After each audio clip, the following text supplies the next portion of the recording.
Ang Ginoo manaa kaninyo. Manausap kanimo. Pagbasa gikan sa Santos nga Ebanghelyo sumala ni Juan. Himayaon ikaw o Ginoo.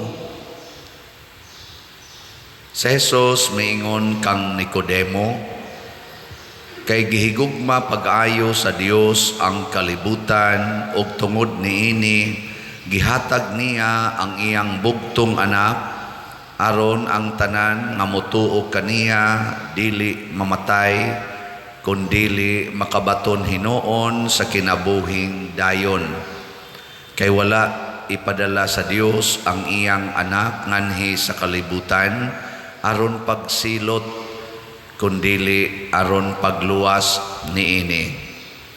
Ang tanan nga motuo sa anak dili silutan, apan kadtong dili motuo kaniya gisilutan na, kay wala man siya motuo sa bugtong anak sa Dios. O kini mao ang silot. Ang kahayag mianhi sa kalibutan, apan gipalabi sa mga tao ang kangitngit kaysa kahayag, kay dautan man ang ilang mga binuhatan. Og ang tanan nga nagbuhat og dautan dili gusto sa kahayag og dili muduol niini, kay dili siya buot nga mabutyag ang iyang daotang binuhatan. Apan ang magbuhat sumala sa kamatuoran muduol sa kahayag aron makita nga nagmatinumanon siya sa Dios. Ang Ebanghelyo sa Ginoo. Daygon ikaw o Kristo.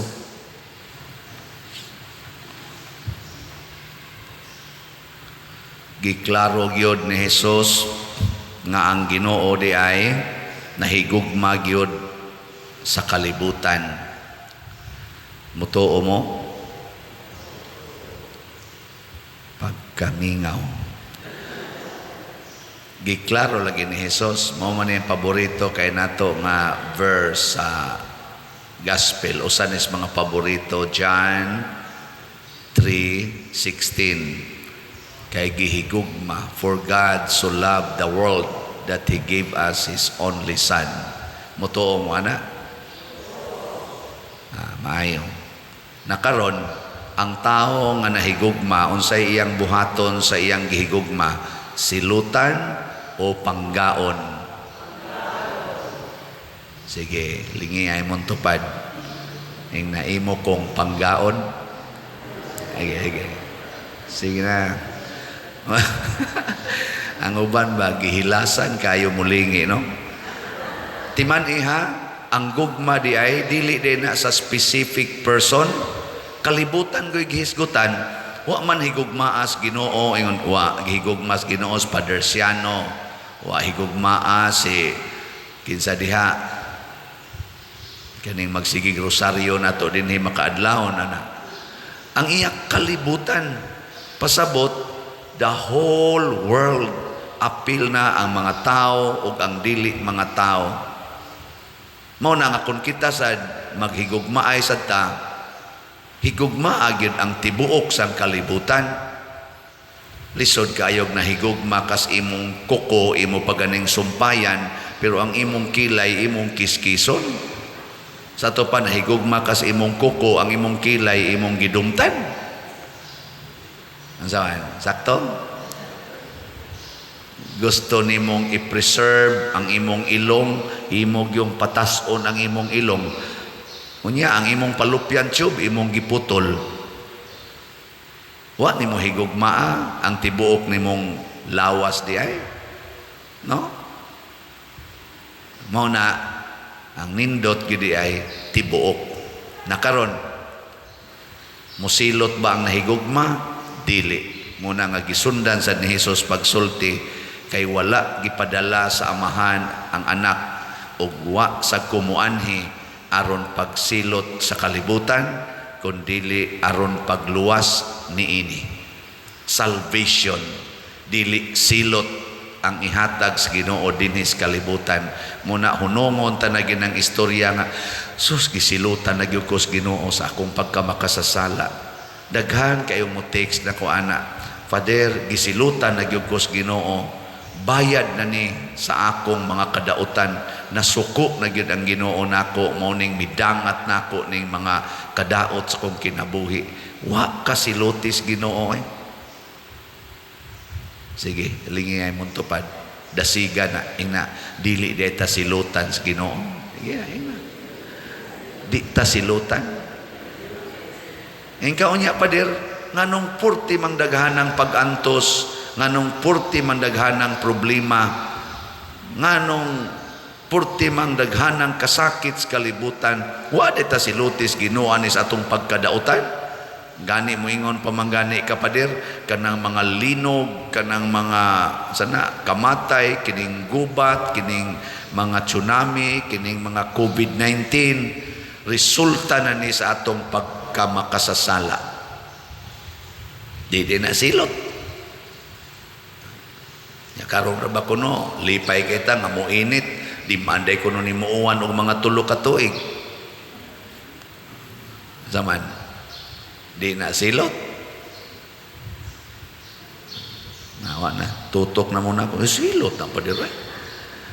Mao na, kay ang ato manggong gitawag og silot, kanang magkalisod-lisod ta. No? Kana bang ipanis ta.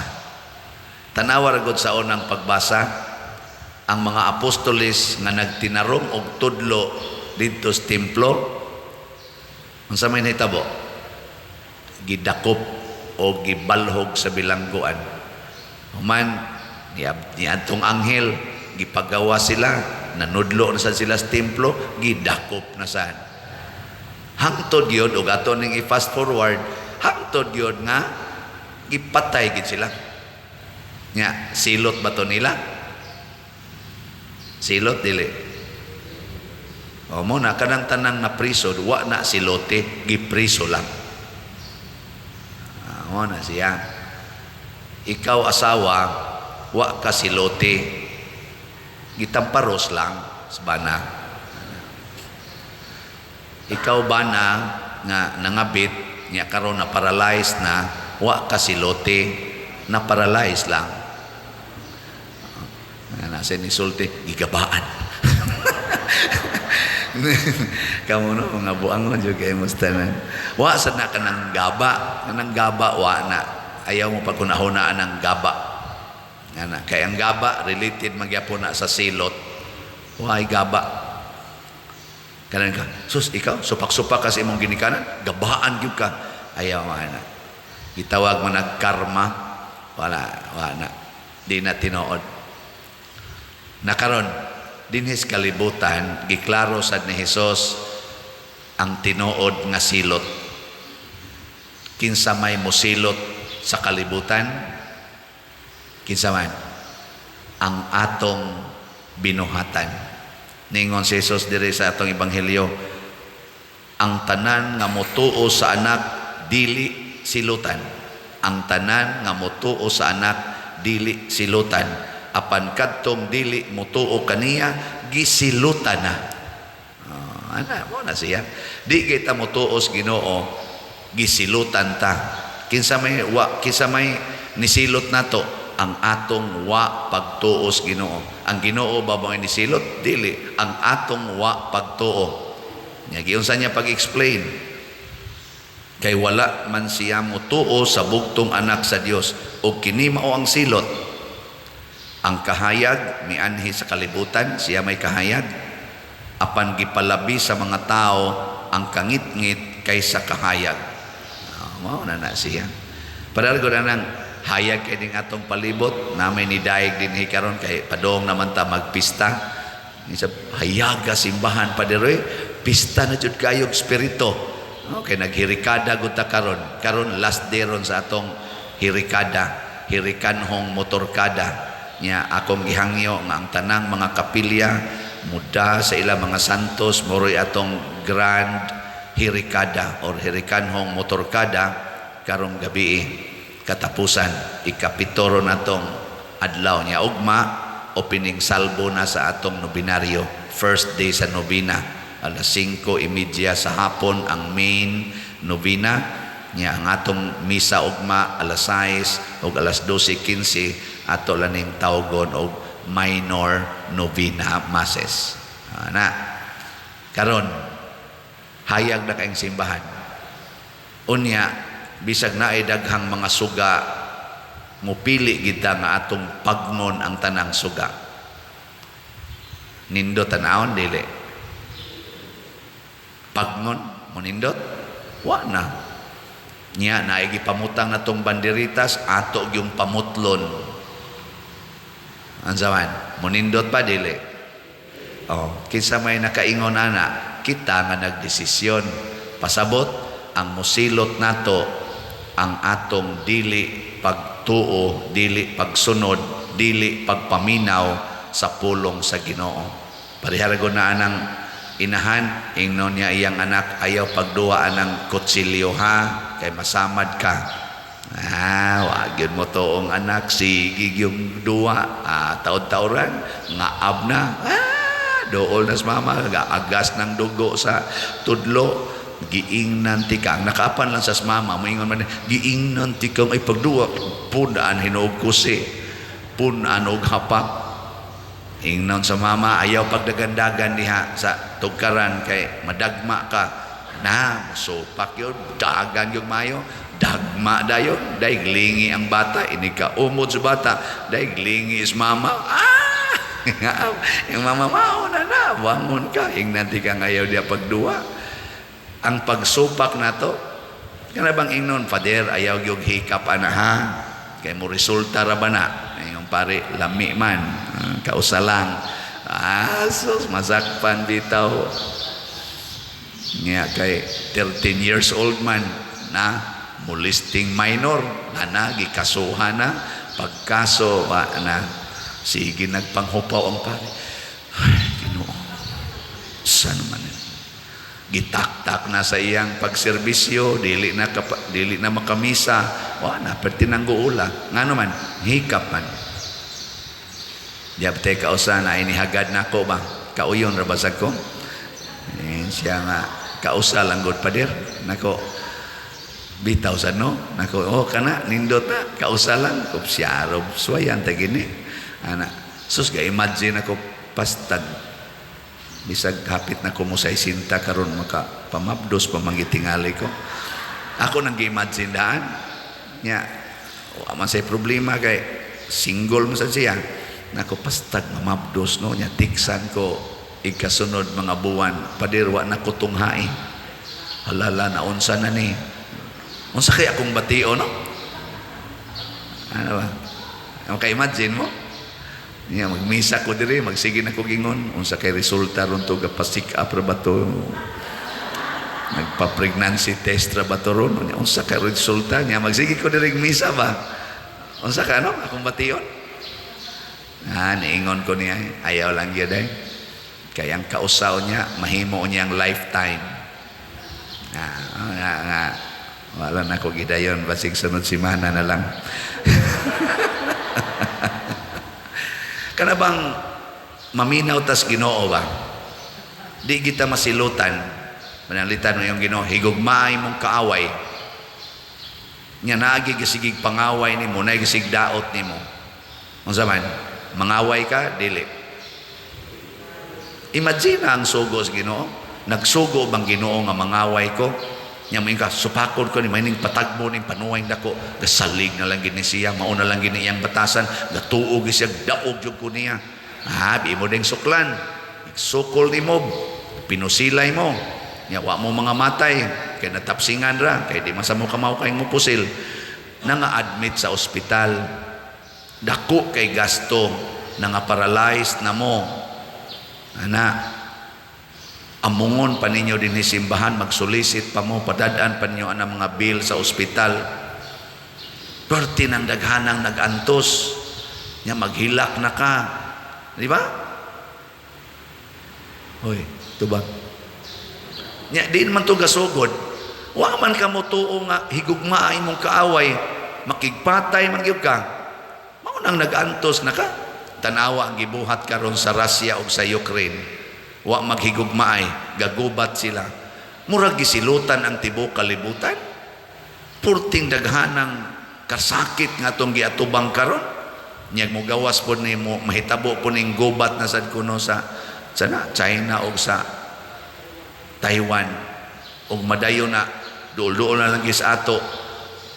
Mura tag gisilutan, pero unsa may hinungdan nga nag-antos taron sa krisis, daghang nangasira nga mga kompanya, daghang nakulban sa ilang kaldero nga mga magtrabaho, wa na ipakaon sa ilang mga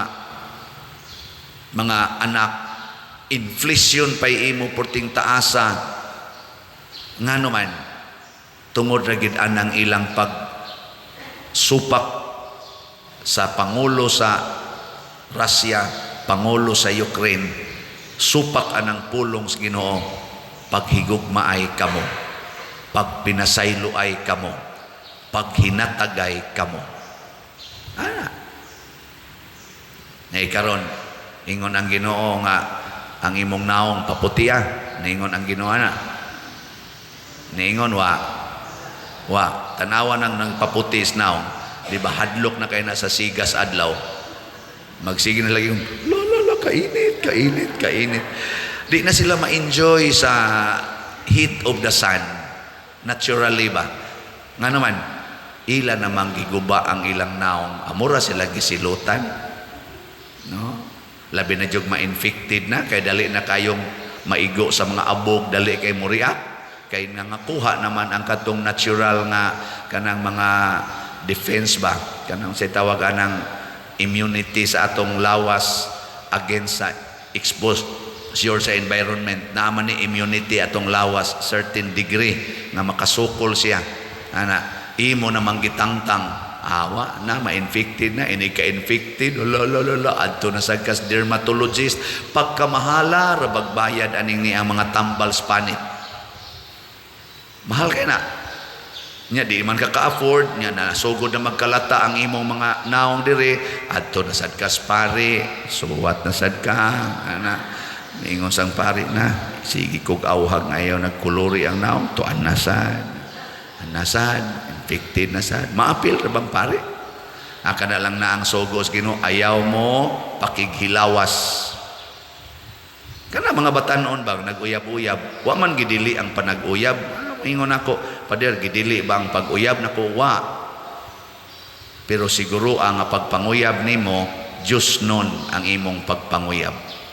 Kung minyo ka, ayaw panguyab, di na ka-allowed. Kung ulitaw kag dalaga, panguyab mo. Sa pila may edad, nako, sugod kung kanus ami pitik ang imong kasing-kasing. Kung nisugod og pitik, mga 9 anyos, panguyab dayon. Bitaw, gugma ko na. Kung nag-abot giday mo. Pero sa may sugos, Ginoos mga manag-uyab, purity, virginity, ang i-maintain. Dili premarital sex. Dili ng intimacy physically. Layog-layog, kuot-kuot. Mabutan na nang magsugat ko, makakita ko ang mga estudyante din sa ato, ng mga high school, na aman dihay inigpamuhi, masugatan man na nato, na agyoy mga gagmay, pakaiglawas, ang laki, nipis kaiglawas, na nag-uniform ba? Sawit yung maayos kamo. Agbay yun. Nindot niya sa tanahon, kaya mga cute, magkay sila. Mga nipis pa kay mga lawas, naku ka na, magtinukhangay na, magkugos na sa nagbata, kay pabunyagan, way mga kasal, tua i-delivers ginikanan. Hinaot pa unta nga kanang ilang agbay-agbay, kanang hugot kay nilang pagginunitay, dili unta mo resulta sa pagsupak sa sugo nga you shall not commit adultery or premarital sex.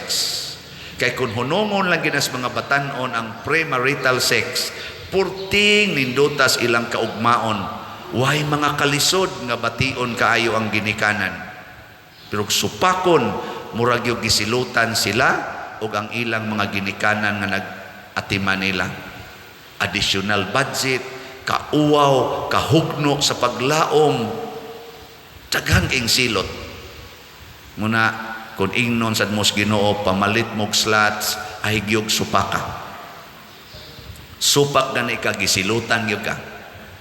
Oh. Yan ingon man ko 10 slots challenge. Daghan baya kayong ni-respond sa akong 10 slot challenge. Na natoy akong pilan naihap na mo to, bana-banaon lang nako, sobra na 20 ka buok.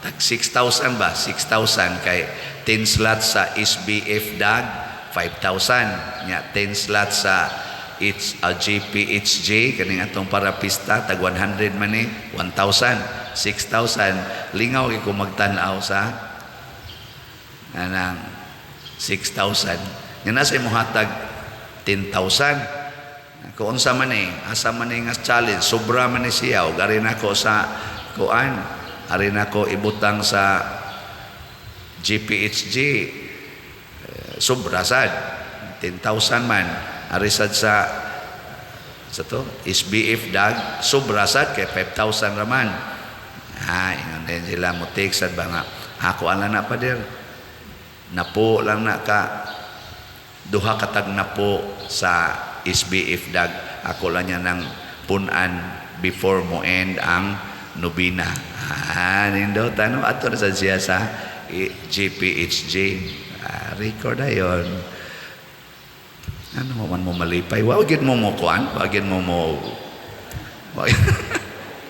nabi na malit ato din na malit congratulations kada gid ninyo palit malipayon gyud mo tanawa ang ato rong halin sa atong SBF DAG as of yesterday niabot na og 14,881 ka slots pakpak ang ato sad nga GPHJ niabot nag 19,502 ka slots pakpak ikaugma ani abot na ni og 20,000 di ba or mosobra pa mahuman dayon 25,000 naman lang kapin naghandaghan pa man tinuod pero pa man sad magsugod ang atong kuan niya magsige mog 10 slot challenge hurot din unsa may bation nato kada nato palit og slots malipayon kada sad nako dawat sa inyong gipalit nga slots unsa may akong gibati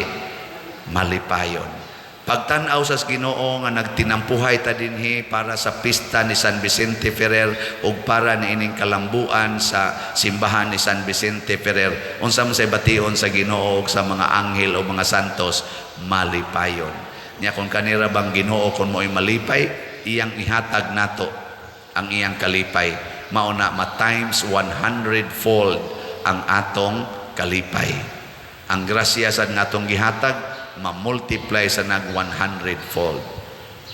Nay nangayo na kog hinabang karon, perti na jud kuno niyang lisura, nya kay kauban mami didto sa kahugan sa una, kay bawo man siya sa akong kinabuhi ug sa akong giagian, ako ra siyang gipahinungduman nganong naglisod man ka. Ako wa lagi. Pareha naman tag sinugdanan dito. Nganong ikaw naglisod, ako wa swerte lang ka pader. Giswerte ka. Mao ba na saktong tubag? Dili. Ang saktong tubag tungod kay naningkamot ka pagsunod sa Ginoo. Wa gitaong naningkamot pagsunod sa pulong sa Ginoo nga nagkalisod-lisod. Ang mga apostoles bisag gibutang sa karsel, sayon kay nila ang paggawas sa karsel. Bisag gipanglatos, sayon kay nila nga malipay bisan pas mga pagpaantos kanila. Dili lisod ngano man nagsunod sila sa Ginoo. Kung ang kalipay nga dili mapalit og bahandi gibati sa mga apostoles sa dihang gilato sila, gipreso sila, giloto sila, gisaway sila. Kung gibati nila ang kalipay tungod kay nagsunod sila sa Ginoo, samot pa nga sayon kay ihatag sa Ginoo ang kwarta nga atong gikinahanglan. Tungod kay nagsigi sa tagsunod sa Ginoo nga nag-ingon ibaligya ang tanan ug ang halin ipanghatag ngadtos mga kabos. Ikaw sa may mahibili nako Lord, siya ako mo'y mahibilin diha nimo. Nya kung naa nako diha nimo, wala ka nang hahanapin pa. Mao nang ang atong tubag sa Salmo, unsa to? Namati ang Ginoo sa pangaliya sa kabos. Namati man siya Ito mano din niya ang tanan natong hangyo. Wala ka nang hahanapin pa. Pero kinahanglan mahimo usa ka nga kabus. Ayaw gyud pagpadato. Kay ini kakabus na nimo, mamati ang Ginoo. Muna dinhi ako nagpakakabus gyud ko. Wa ko'y giangkon nga kwarta dinhi to the last centavo. Mo nang namati sa dang Ginoo, daghan sad ang iyang gitandog nga mga kasing-kasing aron mo punit sa atong mga mupalit sa atong mga slots gani magduwa-duwa pag kita gihimo lang natong duwa-duwa 10 slot challenge. Kuanda yon gitandog sa Ginoo nya kamong wa matandog pagpatandog na mo aron sad mo malipay. Ayaw mo pabilin dihas kangit-ngit. Manindog na ta kadtong nangatandog.